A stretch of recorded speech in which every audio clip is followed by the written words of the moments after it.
Treated as invisible at the gala, she walked away with grace, without knowing the Mafia boss was watching. The chandelier above casts 1,000 shards of light across the marble floor, and I stand at the edge of it all, holding a glass of champagne I have not touched. The bubbles rise slowly, endlessly, and I watch them because watching them is easier than watching the people who refuse to see me. My name is Eleanor Price. Tonight, I am wearing a dress I saved 3 months to buy. Deep emerald, green falling just above my ankles, simple but elegant. I thought it would be enough. I thought if I looked the part, if I stood straight and smiled warmly, someone would notice. Someone would acknowledge that I belong here just as much as anyone else. I was wrong. The Hartwell Foundation Gala is the most prestigious charity event in New York. Politicians, celebrities, old money, and new power gather beneath these crystal lights to write checks and make promises. I am here because I work for them. I manage donor relations for the foundation, coordinating gifts and ensuring that every wealthy name receives personal attention. I know their birthdays, their children's names, their preferred wines. I have spent 2 years building relationships that exist only on paper and in polite emails. But tonight, standing among them in person, I realize the truth. To them, I am furniture. I am the woman who answers phones and sends thank you cards. I am not someone they need to acknowledge. Woman in a red gown brushes past me without a word, her perfume sharp and expensive. A man in a tailored suit steps around me as if I am a pillar he must navigate. I smile anyway, because that is what I have learned to do. Smile. Be pleasant. Do not let them see that it hurts. My supervisor, Patricia Caldwell, stands near the grand staircase, laughing with a group of donors. She is radiant in her silver dress, her jewelry catching the light with every gesture. She has not looked at me once this evening. When I arrived, she nodded vaguely in my direction and turned away. I organized this event. I confirmed every guest, arranged every table, ensured every detail was perfect. But Patricia will receive the credit, and I will return to my small apartment alone. I take a breath and move toward the terrace doors. The night air will be cold, but I need it. I need to feel something other than this quiet humiliation. The terrace is empty when I step outside. Below, the city stretches in every direction, lights glittering like fallen stars. I set my untouched champagne on the stone railing and close my eyes. The wind lifts my hair, and for a moment I can pretend I am somewhere else. Someone else. I am 28 years old. I have a degree in communications from a university I am still paying for. I have an apartment the size of a closet and a cat named Darcy, who is probably asleep on my pillow right now. I have worked hard for everything I have, which is not much, but it is mine. And yet, standing here tonight, I feel smaller than I have ever felt. When I open my eyes, I see him. He stands at the far end of the terrace, half hidden in shadow. I did not notice him when I came outside, but now I cannot look away. He is tall, broad-shouldered, wearing a black suit that fits him like armor. His hair is dark, swept back from a face that seems carved from stone. There is something about him that makes the air feel different, heavier, electric. He is watching me, not glancing, not passing his gaze over me on the way to something more interesting. He is watching me with an intensity that makes my breath catch. His eyes are pale, grey perhaps, though I cannot be certain in this light. They hold mine for a long moment, and I feel exposed in a way I cannot explain. I should look away, I should go back inside, but something keeps me frozen, pinned by his stare like a butterfly under glass. Then he moves. He walks toward me with the kind of slow, deliberate confidence that suggests he has never rushed for anything in his life. Each step is measured, controlled. When he stops, he is close enough that I can see the faint scar that runs along his jaw, the way his eyes are indeed grey, the color of winter storms. "You look like you would rather be anywhere else," he says. His voice is low, smooth, with an accent I cannot place. Something European, perhaps. Something that makes every word feel like a secret. "Is it that obvious?" I hear myself say. Only to someone. Paying attention? I do not know how to respond to that. No one has paid attention to me all night. No one except this stranger who appeared from the shadows like something out of a dream. I needed air, I say finally. It was getting crowded inside. Crowded, he repeats, and there is something in his tone that suggests he understands exactly what I mean, not the physical presence of bodies, but the weight of being overlooked, the exhaustion of trying to matter. Who are you? I ask, because I cannot help myself. I know every donor on the foundation's list. I know every face that was supposed to be here tonight. I do not know his. He tilts his head slightly, studying me. Does it matter? You are at a charity gala. You must be someone. Everyone is someone. The question is whether anyone cares to notice. The words land like a blow, soft but precise. He has seen it too then, the way these people move through their glittering world, blind to anyone who does not reflect their own light. I am Eleanor, I say, extending my hand before I can think better of it. He takes it. His grip is firm, his palm warm against my cold fingers. Dominic. Just Dominic. For now. He releases my hand, but he does not step back. He remains close enough that I can smell his cologne, something dark and rich like cedar and smoke. I should be uncomfortable. I should make an excuse and return to the safety of the crowd inside. But I do not move. Why are you out here alone? I ask. You do not seem like the type to hide. I am not hiding, I am observing. Observing what? His gaze holds mine. Everything, everyone. The way people reveal themselves when they think no one is watching. And what have you observed about me? For a moment he says nothing. Then slowly the corner of his mouth lifts. It is not quite a smile, but it is close. You are too good for this room, and you know it. That is why you left. The words strike something deep inside me, something I have tried to bury beneath years of politeness and patience. I feel my eyes sting and I look away quickly, blinking hard. I should go back inside, I say. My voice sounds strange to my own ears, thin, fragile. Should you?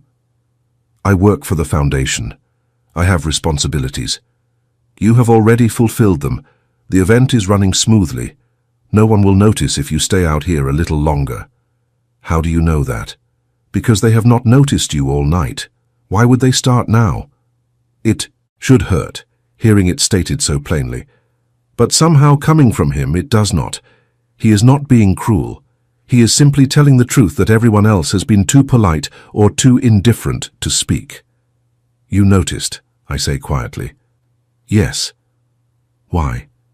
He is silent for a long moment. When he speaks, his voice is softer than before. Because you walked through that room like you were carrying something heavy. Everyone else was performing. You were surviving. I do not know what to say. I do not know how this stranger can see me so clearly when everyone I have worked beside for 2 years cannot see me at all. The terrace doors open behind us, and I hear laughter spilling out from inside. The moment breaks. I take a step back, suddenly aware of how close we have been standing, how long we have been talking. I should go, I say again, and this time I mean it. Dominic nods slowly. Then go. But, Eleanor. I pause, halfway turned toward the doors. Do not let them make you small. You deserve to take up space. I do not respond, I cannot. I simply walk back inside, my heart pounding in a way that has nothing to do with fear. The rest of the evening passes in a blur. I smile at the right people, nod at the right moments, and count the minutes until I can leave. Patricia makes a speech thanking everyone for their generosity. She does not mention my name. No one does. At 11 o'clock, I slip out through a side entrance and walk to the subway. The streets are quiet, the cold, biting through my thin coat. I replay the conversation on the terrace over and over, trying to understand why it affected me so deeply.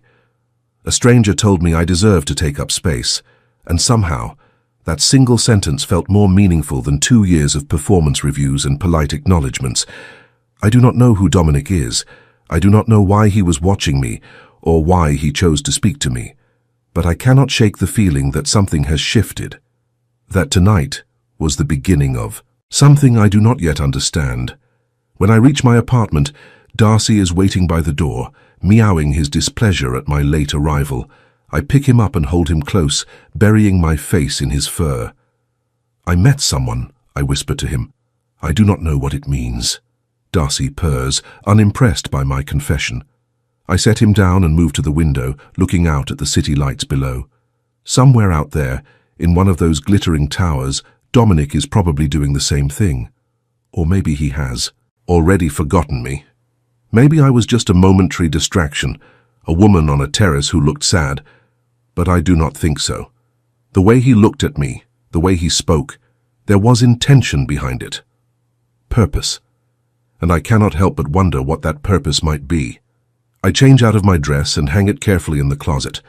I wash my face and brush my teeth and go through all the motions of a normal night, but when I finally lie down in bed, sleep does not come.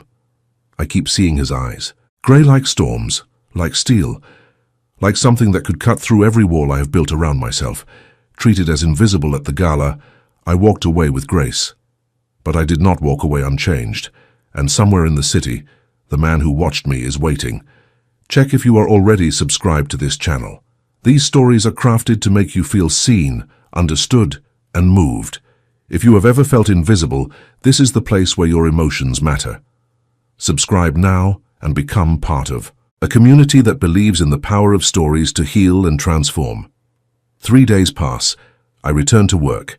I answer emails and coordinate meetings and pretend that nothing has changed. Patricia thanks me for my work on the gala, briefly and without eye contact, before moving on to discuss the next event. I nod and smile and take notes like the professional I am supposed to be. But something has changed. I feel it in the way I carry myself, in the questions I ask myself late at night. Do I deserve to take up space? Have I been making myself small without realizing it?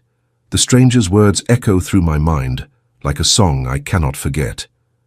On Thursday afternoon, a delivery arrives at my desk. A single white rose in a crystal vase, accompanied by a small envelope. My co-worker, Jennifer, leans over with raised eyebrows. "Secret admirer?"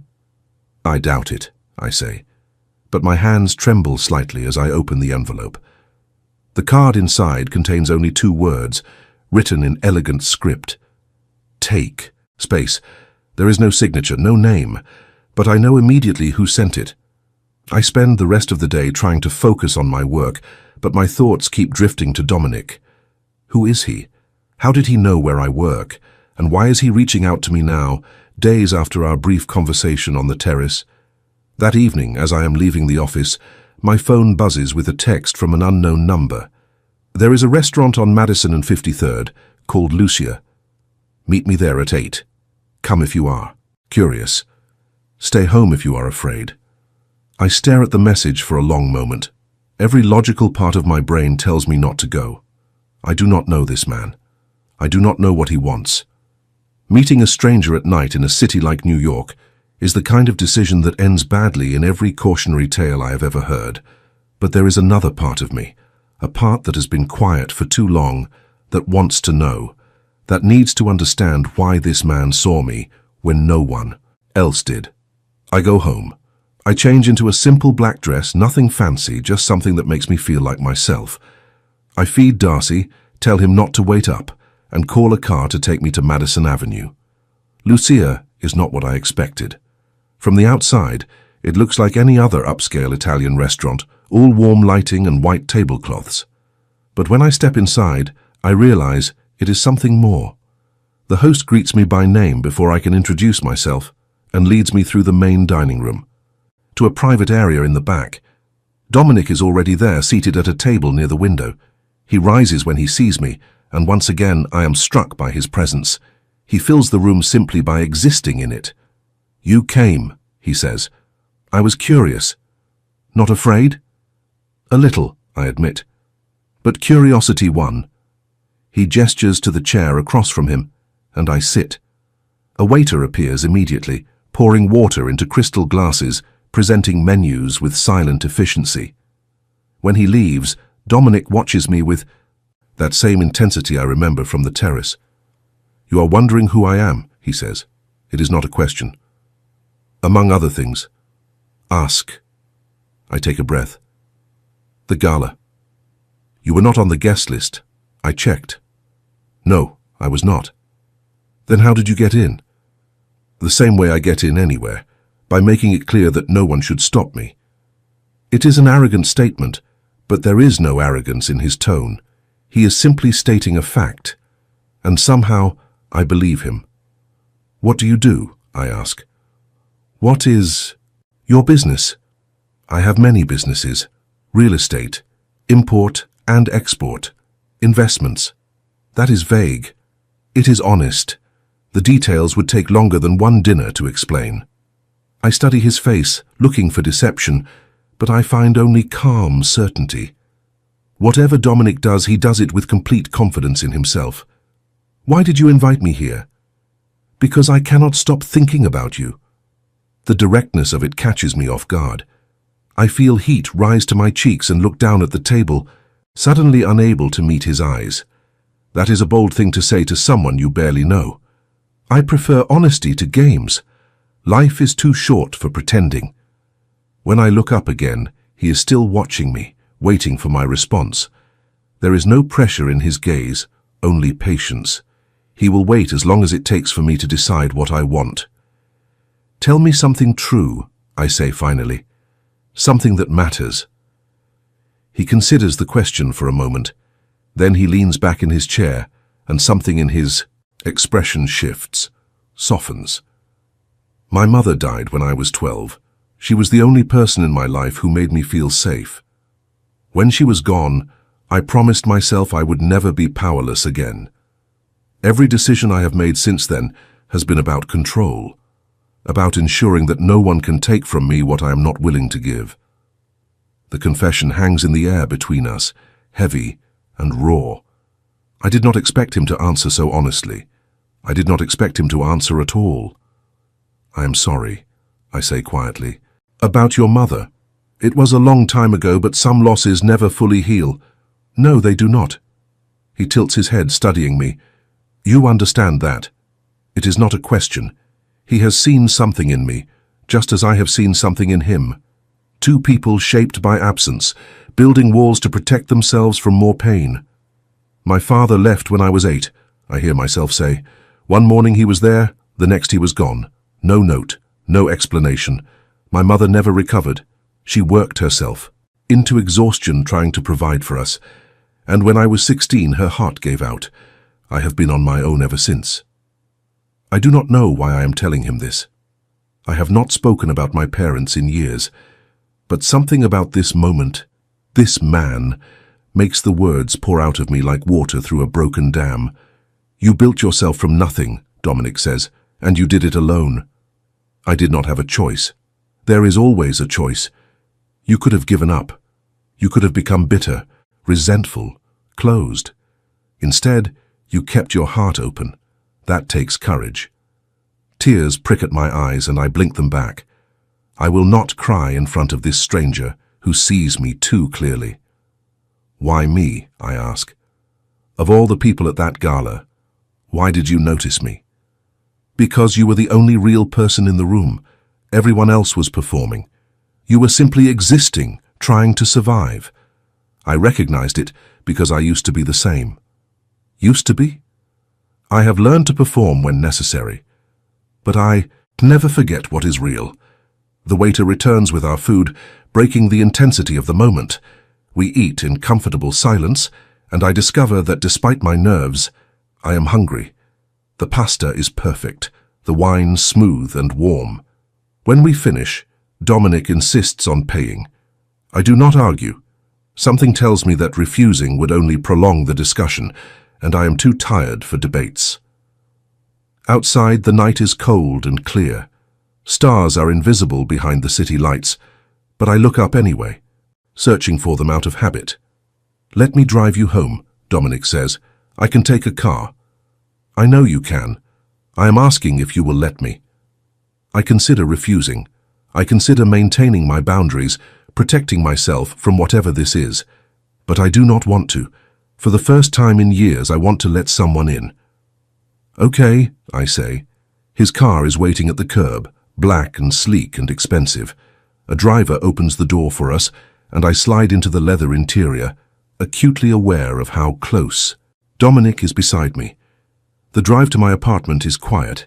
He does not try to fill the silence with small talk, and I am grateful. When we arrive, he walks me to the door of my building. Thank you for tonight, I say. I did not expect... What? Any of this. He smiles, and it transforms his face. For a moment, the hardness falls away, and I see the boy he must have been before loss made him sharp. Neither did I, he says, but I am glad you came. He does not try to kiss me.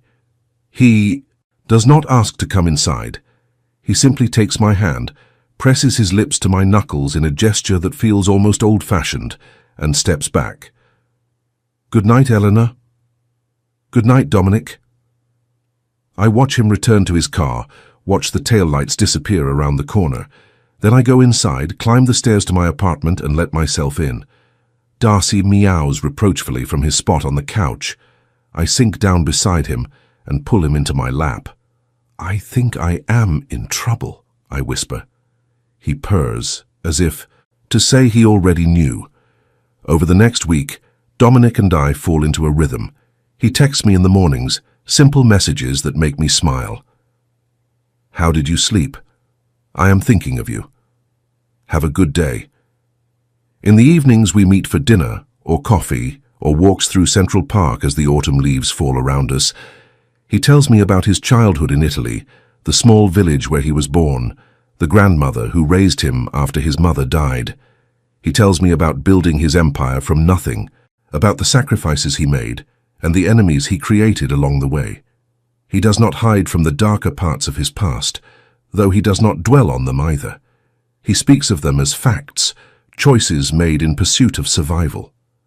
I tell him about my own journey, working multiple jobs to put myself through college, the loneliness of having no family to celebrate milestones with, the way I have learned to find comfort in small things, a good book, a cup of tea, Darcy's warm weight on my lap.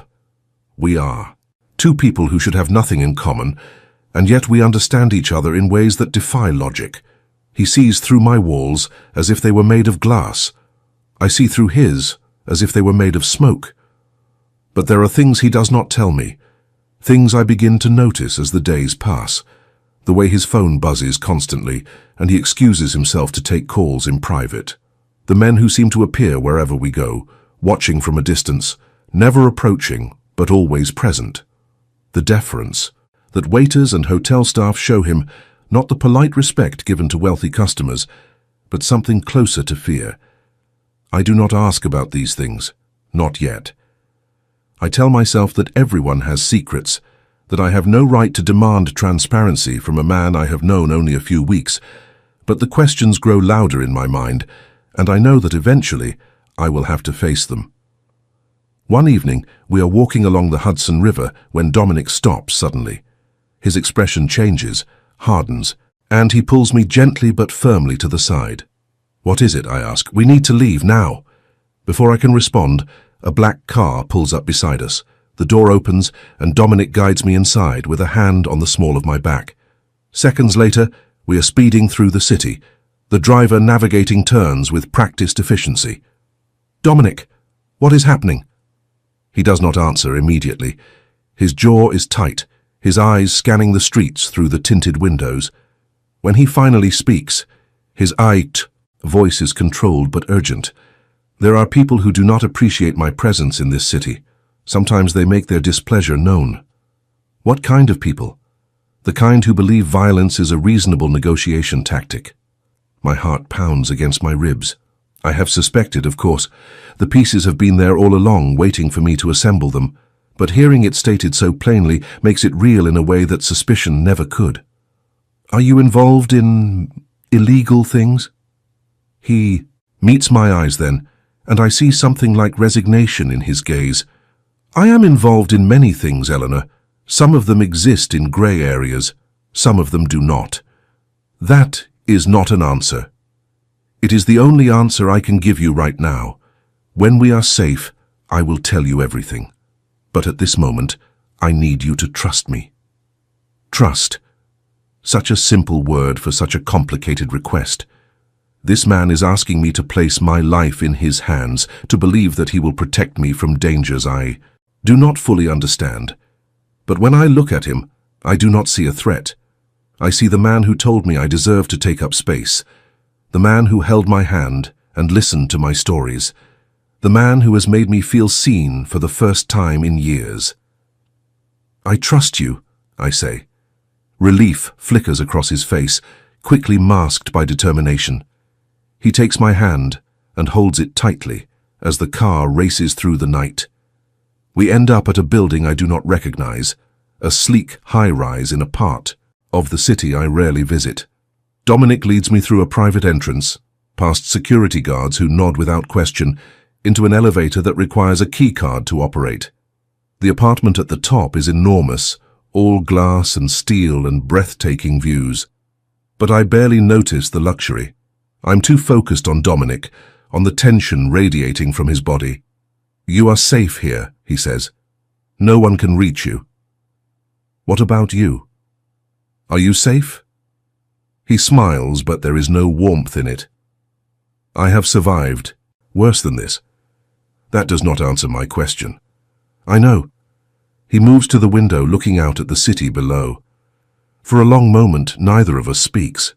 Then, without turning around, he begins to talk. My family has been in certain businesses for generations. When my mother died, my grandmother wanted me to leave to start fresh somewhere clean. But I was angry. I wanted revenge against the world that had taken her from me. So I stayed. I learned. I rose. The Mafia, I whisper. I have thought the word before, but this is the first time I have spoken it aloud. That is one name for it. There are others. What matters is that I am powerful, and power makes enemies. Tonight, one of those enemies decided to send a message. What kind of message? He turns to face me. The kind that says they know about you. The words hit me like a physical blow. I take a step back, my hand finding the wall for support. Me? Why would anyone care about me? Because I care about you, and in my world that makes you valuable. I think of the Gala, the invisible woman standing on the terrace. I think of the rose on my desk, the dinners and conversations and small moments of connection. I think of how carefully, how deliberately this man has pursued me. Did you know this would happen? I knew it was possible. I hoped I would have more time. Time for what? To show you who I am. To let you decide for yourself whether I am worth the risk. I stare at him, this man who has turned my life upside down in a matter of weeks. I should be angry. I should demand answers, explanations, assurances that he will protect me from the chaos he has brought into my world. But anger is not what I feel. What I feel is something far more dangerous. I already decided, I say quietly. That first night on the terrace, something in me recognized something in you. I did not understand it then. I am not sure I understand it now, but I know that whatever this is, I am not ready to walk away from it. Dominic crosses the room in 3 strides. He takes my face in his hands, his eyes searching mine for doubt, for fear, for anything that might suggest I do not mean what I say. He must not find it, because the next thing I know, his lips are on mine. The kiss is not gentle. It is fierce, desperate, full of everything neither of us has been able to say. I grip his shoulders and pull him closer, wanting more, needing him. When we finally break apart, we are both breathing hard. He rests his forehead against mine, his hands still cradling my face. I will protect you, he says, no matter what it costs, no matter what I have to do. You are mine now, Eleanor, and I do not let go of what is mine. The possessiveness in his voice should frighten me. Instead, it makes me feel safe in a way I have never felt before. Then do not let go, I whisper, and he does not. The next few weeks exist in a strange suspension between 2 worlds. There is the life I had before, the job, and the apartment, and the quiet routine of surviving alone. And there is the life I am building with Dominic, full of luxury and danger and emotions I am still learning to name. I continue working at the foundation, though I know it cannot last. Patricia has begun noticing my distraction, the way I check my phone between meetings, the way I leave promptly at 5 instead of staying late. She does not say anything directly, but I feel her disapproval like a cold wind. Dominic insists on security. 2 men now accompany me everywhere, discreet but ever present. They wait outside my office, drive me to and from work, and stand watch outside my apartment at night. I should resent the intrusion, but I have come to appreciate their silent protection. The situation with Dominic's enemies remains tense. He does not share details with me, saying he prefers to keep business and personal matters separate. But I see the toll it takes on him. The late nights, the whispered phone calls, the way his shoulders carry a weight that seems to grow heavier each day. One evening, I am at his penthouse when he receives a call that makes his face go pale. He listens without speaking, then hangs up and turns to me with an expression I have never seen before. "I need to leave the city for a few days," he says. "Business that cannot be handled remotely." What kind of business? The kind I cannot tell you about, not yet. I want to argue, to demand transparency, but I can see the strain in his eyes. Whatever this is, it is serious, and pushing him now will only make things worse. "Be careful," I say instead. He crosses the room and pulls me into his arms, holding me tightly. "I will come back to you, I promise." "You had better." He kisses me, slow and deep, as if memorizing the feel of my lips. Then he is gone, and I am left alone in his vast apartment, surrounded by luxury but feeling emptier than I have in months. The days that follow are the longest of my life. Dominic texts when he can, brief messages that tell me nothing and everything. "I am safe. I am thinking of you. Soon." I throw myself into work, trying to fill the hours with something productive. The foundation is planning a new initiative, a scholarship program for underprivileged students, and I volunteer to lead the outreach efforts. It gives me purpose, a reason to get out of bed in the morning. But at night, alone in my apartment, the worry returns. I imagine 1,000 scenarios, each worse than the last. What if something happens to him? What if he does not come back? On the 4th day, I receive a call from an unknown number. When I answer, the voice on the other end is not Dominic's.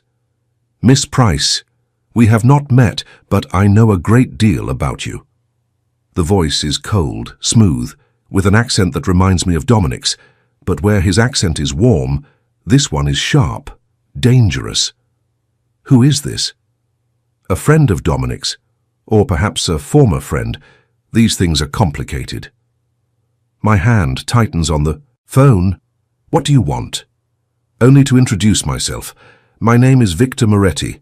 Dominic and I have a long history together, though I suspect he has not told you about me." "He has not told me about a lot of things." "No, I imagine not.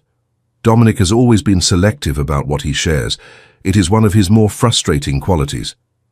I should hang up. I should call Dominic's security team and report this conversation. But something keeps me listening, a need to understand that overrides my fear. "Why are you calling me?" "Because I want you to know what you have gotten yourself into, Miss Price. Dominic is not the man he pretends to be. He has done terrible things in pursuit of power, things that would make you run if you knew the truth." Everyone has a past. True, but not everyone's past includes eliminating rivals, destroying families, building an empire on the suffering of others. Dominic may wear expensive suits and speak of love, but underneath, he is a predator. And predators do not change. They simply find new prey. The words are designed to wound, and they succeed.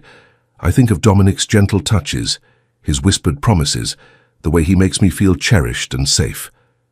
Can that same man be capable of the horrors this stranger describes? "Why are you telling me this?" "Because I believe you deserve the truth. And because Dominic has something that belongs to me, something I intend to reclaim." "What could he possibly have that belongs to you?" Victor laughs, a sound devoid of warmth. Ask him about the Corsetti fortune. Ask him what really happened to my brother. Then you will understand. The line goes dead. I stand frozen in my apartment, the phone still pressed to my ear. My mind races through everything Victor has said, trying to separate truth from manipulation. He is clearly an enemy, someone who wants to hurt Dominic. But what if his accusations are based on fact? What if the man I have fallen for is truly capable of terrible things? I cannot answer these questions alone. I need to speak to Dominic, but Dominic is not here, and until he returns I am left with nothing but doubt. That night I do not sleep. I sit by the window watching the city lights, and I think about everything I know and everything I do not know. I think about the gala, the terrace, the stranger who saw me when no one else did. I think about the rose on my desk, the dinners, the kisses, the feeling of safety in his arms, and I think about what it means to love someone whose world is built on shadows. If you are feeling the weight of this story, if Eleanor's journey has touched something inside you, leave a comment saying, "Love is worth the risk." Let me know you are here, sharing this moment with me. When Dominic returns 5 days later, I can see immediately that something has changed. There is a weariness in his eyes that was not there before, a heaviness in his movements. "It is done," he says when I ask about his trip. "The situation is resolved." Resolved how? He looks at me for a long moment and I see him weighing his words, deciding how much truth I can handle. There were people who wanted to challenge my authority. They have been persuaded to reconsider. Persuaded? Yes. I want to press further, but the memory of Victor's call stops me. If I ask about the Corsetti fortune, about his brother, I will reveal that I have been in contact with Dominic's enemies, and I do not know how he will react to that. Instead, I ask a different question. "Someone called me while you were gone, a man named Victor Moretti." Dominic's expression hardens instantly. "What did he say?" "That you have done terrible things, that you are not the man you pretend to be." "And do you believe him?" I take a breath. I do not know what to believe. I only know what I have experienced with you, and that has been... what? Overwhelming, confusing, beautiful. Some of the tension leaves his shoulders. He crosses the room and takes my hands in his. Victor is my cousin. We grew up together, trained together, were supposed to inherit together. But when the time came to choose a leader, the family chose me. Victor has never forgiven that. He blames me for everything that has gone wrong in his life. He said you destroyed his brother. Dominic's jaw tightens. His brother Marco tried to take control of the organization by force. He threatened the lives of everyone I cared about. I did what I had to do to protect my people. What does that mean? It means Marco is no longer a threat, and it means Victor has spent the last 5 years trying to destroy me in revenge. I search his face for deception, for the monster Victor described, but all I see is a man carrying an impossible weight, making impossible choices in a world that offers no easy answers. Why did you not tell me about this before? Because I wanted you to know me first, the real me, not the version twisted by my enemies. And who is the real you? He lifts my hands to his lips and kisses my knuckles, just as he did that first night outside my apartment. A man who has done difficult things, a man who has made mistakes, but also a man who would burn down the entire world to keep you safe. That is who I am, Eleanor. The rest is just noise. I want to believe him. I want to trust that the love I feel is not misplaced, that the man I am falling for is worthy of that fall. But trust is not something that can be given. It must be built piece by piece, through actions and time. Then show me, I say. Show me who you are. And he does. The weeks that follow are an education.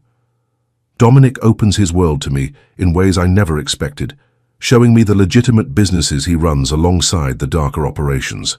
Real estate developments that transform forgotten neighborhoods into thriving communities. Import companies that bring goods from around the world. Investment firms that fund startups and create jobs. Not Everything I do is illegal, he explains during a tour of one of his construction sites. Most of it, in fact, is completely legitimate. The other parts are necessary. For now. For now? I am working towards something, Eleanor. A future where my family does not need the old ways to survive. But transitions like that take time. They require patience, planning, and sometimes difficult compromises. I begin to understand the complexity of his position.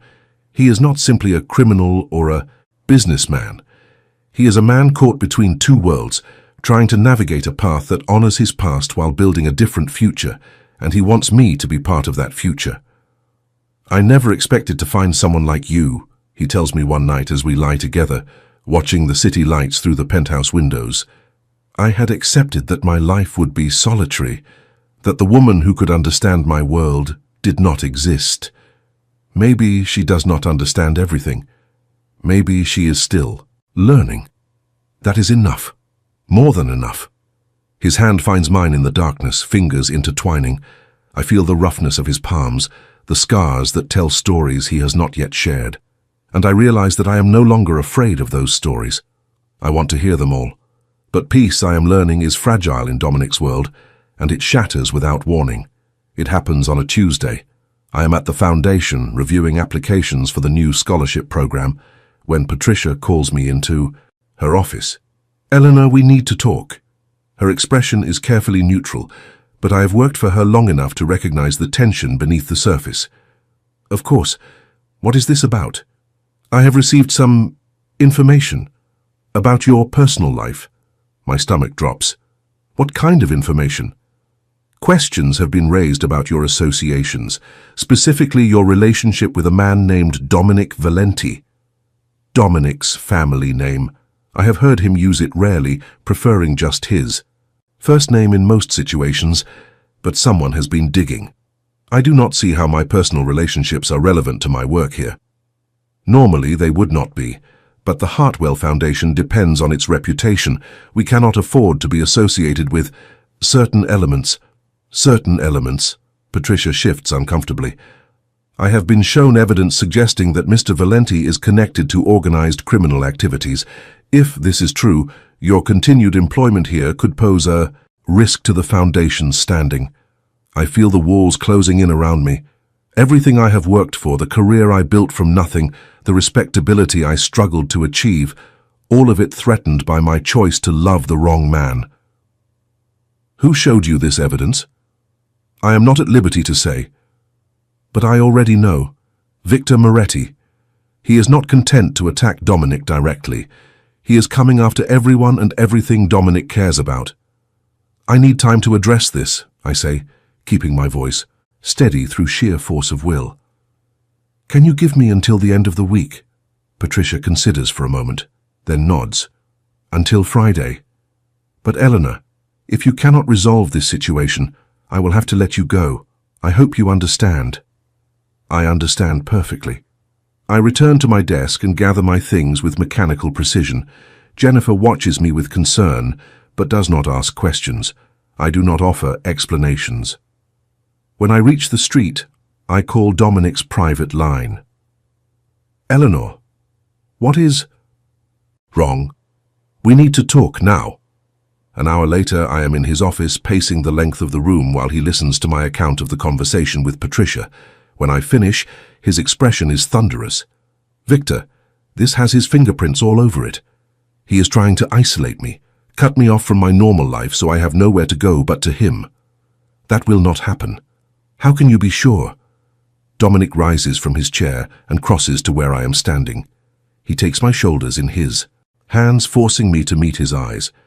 Because I will not let it happen. Victor has overplayed his hand. He thinks attacking you will weaken me, but he does not understand what you mean to me. He does not understand that I will burn his entire operation to the ground before I allow him to harm a single hair on your head. The intensity in his voice is almost frightening, but beneath the fire, I see something else. Fear.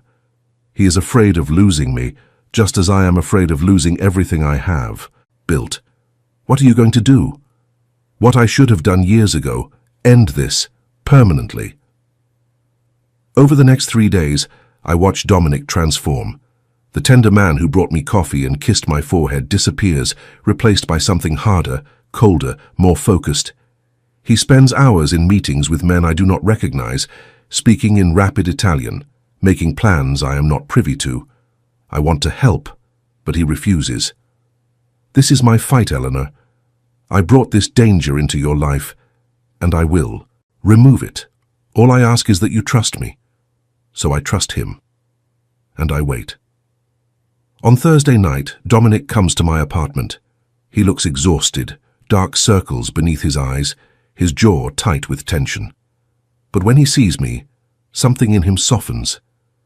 "It is almost over," he says. "Tomorrow this will end." What is happening tomorrow? A meeting. Victor and I will finally settle our differences. Is it dangerous? He hesitates, and I know the answer before he speaks. There is always risk, but I have taken precautions. My people are prepared. Let me come with you. Absolutely not. Dominic, I cannot sit here and wait while you walk into danger. I need to be there. I need to know you are safe. The best way to keep you safe is to keep you far away from where Victor can reach you. I am not asking for your permission, I'm telling you what I need. We stare at each other, two stubborn people refusing to yield. Finally, Dominic sighs. You are the most frustrating woman I have ever met. I will take that as a compliment. You would. He pulls me into his arms and holds me tightly.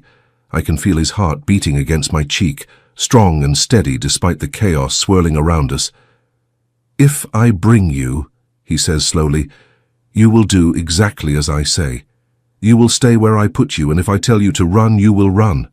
No arguments, no heroics. Do you understand?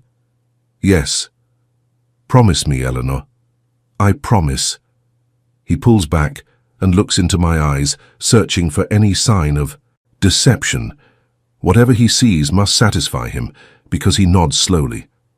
Then we face this together.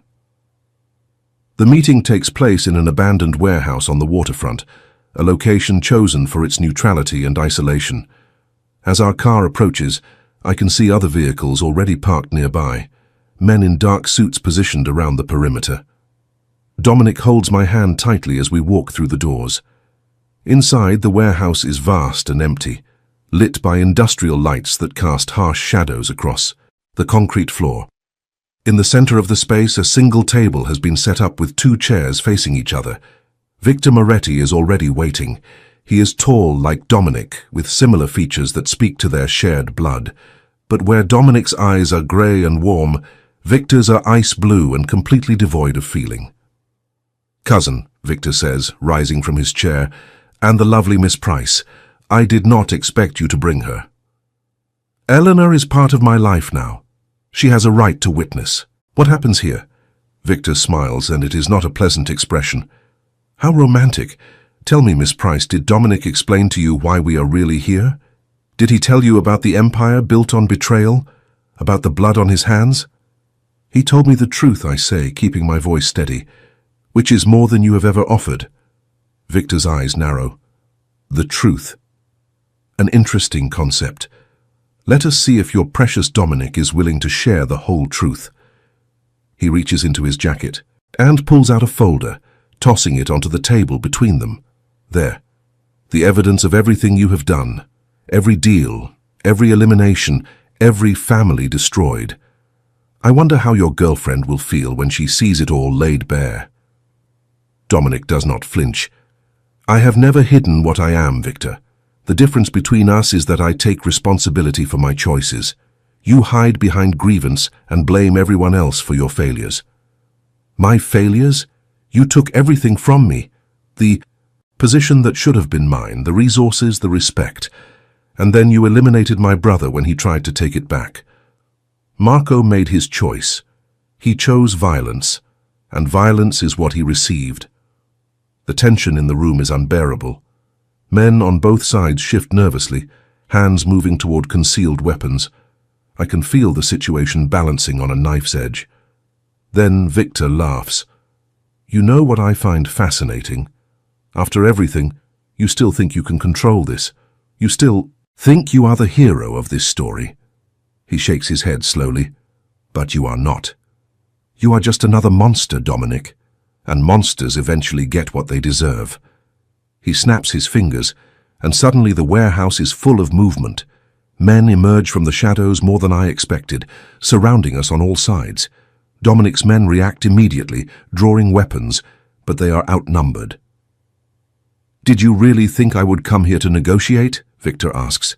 This was never about talking. This was about ending your reign once and for all. Dominic pushes me behind him, shielding me with his body. Eleanor, when I say run, you run. Remember your promise. I am not leaving you. You are not dying for me either. The standoff lasts an eternity that is probably only seconds. I can hear my own heartbeat pounding in my ears, can feel the terror clawing at my chest. This is it. This is how it ends. And then the doors burst open. Men in tactical gear swarm into the warehouse, moving with military precision. They are not Dominic's people, and they are not Victor's. They are something else entirely. FBI, everyone on the ground! The chaos that follows is a blur of shouting and movement. Victor's men scatter, some surrendering, others trying to flee. Dominic pulls me down behind the table, covering me as agents sweep through the building. When it is finally over, I look up to see Victor Moretti in handcuffs, being led toward a waiting vehicle. His face is a mask of fury and disbelief. What is happening? I whisper. Dominic helps me to my feet. His expression is complex, relief mixed with something I cannot quite identify. I made a deal, he says quietly. Weeks ago, when I knew Victor would never stop until one of us was destroyed, I reached out to certain contacts in law enforcement, offered them Victor and his operation in exchange for protection for you and a chance to transition my business into fully legitimate channels. You turned him in? It was the only way to end this without more violence. Victor would have kept coming, kept threatening everyone I care about. This way, he goes away for a very long time, and I get to build the future I have been working toward. I stare at him, this man who has surprised me at every turn, this man who chose peace over power, love over dominance, the future over the past. You did this for me? I did this for us, for the life we could have together, the life I want more than anything. Tears stream down my face. I do not try to stop them. I throw my arms around him and hold on as if he might disappear. I love you, I whisper against his chest. I love you, Dominic. His arms tighten around me. I love you too, Eleanor, more than I ever thought possible. Outside, the night is cold and full of flashing lights and official voices, but in this moment, wrapped in each other's arms, we are warm, we are safe, we are finally, truly home. 6 months later, spring has arrived in the city, transforming the grey streets into avenues lined with cherry blossoms. I walk through Central Park with Dominic beside me, Darcy on a leash between us, protesting the indignity of being forced to exercise. So much has changed since that night in the warehouse. Victor is awaiting trial, his criminal empire dismantled by federal prosecutors. Dominic has kept his promise, transitioning his remaining businesses into legitimate operations, working with authorities to ensure everything is above board. It has not been easy. Old associates have turned their backs on him. New partnerships have been slow to form, but he approaches each challenge with the same determination that first drew me to him. As for me, I left the foundation 2 months after the confrontation with Patricia, not because I was fired, but because I chose to leave. Dominic helped me start my own non-profit, focusing on educational opportunities for children from difficult backgrounds. We call it the Second Chance Foundation, and it is the most meaningful work I have ever done. You are quiet today, Dominic observes as we find a bench overlooking the lake. I am thinking about how different my life is now compared to a year ago. Different good or different bad?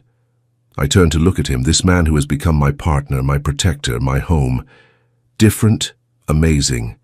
He smiles, and it still transforms his face. The hardness that once defined him has softened over these months, replaced by something warmer.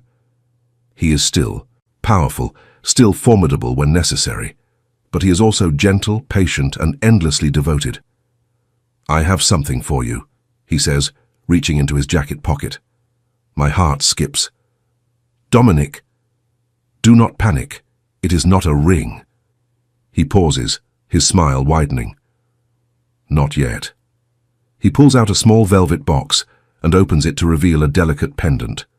A silver butterfly, its wings set with tiny diamonds that catch the spring sunlight. "A butterfly," I whisper. "You emerged from your cocoon, Eleanor. You transformed from someone who felt invisible into someone who commands attention simply by existing. This is to remind you of how far you have come." Tears prick at my eyes as he fastens the chain around my neck. I touch the pendant gently, feeling its weight against my collarbone.